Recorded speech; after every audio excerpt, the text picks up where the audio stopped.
Hi అండి. నిన్న మా అమ్మ మా ఇంటికి వచ్చింది. తను ఏం పట్టుకొని వచ్చిందో చూపిస్తాను. ఎప్పుడు ఇంటికి వచ్చినా పిల్లలు ఉంటారు కదండి, ఏదో ఒకటి తినడానికి పట్టుకొని వస్తుందన్నమాట.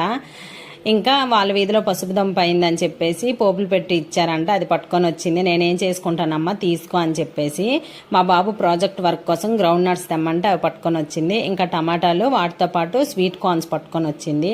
ఇంకా అవి చూసి మా పిల్లలు అయితే స్టిక్స్ పెట్టేసి క్రిస్పీ కార్న్స్ చేయి మమ్మీ అని అడిగారు. ఇప్పుడు ఏం చేస్తాను లేరా అనుకున్నాను, కానీ అమ్మ కూడా ఉంది కదండి తింటుంది అని చెప్పేసి వెంటనే గింజలు అయితే ఒలిచేసాము మా అమ్మ నేను. ఒలిచేసి ఇంకా అవి ఉడకపెట్టేసి తర్వాత వాటిలోన బియ్యపిండి, శనగపిండి, కార్న్ఫ్లోర్ వేసేసి కలిపేసి ఆయిల్లో డీప్ ఫ్రై చేశాను. చేసేసి అందులో ఉప్పు, కారము, చాట్ మసాలా వేసి కలిపేసి మా అమ్మకి పిల్లలకి ఇచ్చానమాట. పిల్లలు అయితే తినేసి ట్యూషన్కి వెళ్ళిపోయారు. ఇంకా మా అమ్మ వెళ్ళిపోతానంటే కాస్త కాఫీ చేసేసి ఇచ్చాను. తను తాగేసి అయితే వాళ్ళ ఇంటికి వెళ్ళిపోయింది. వీడియో నచ్చినట్టయితే లైక్ చేయండి. Bye bye.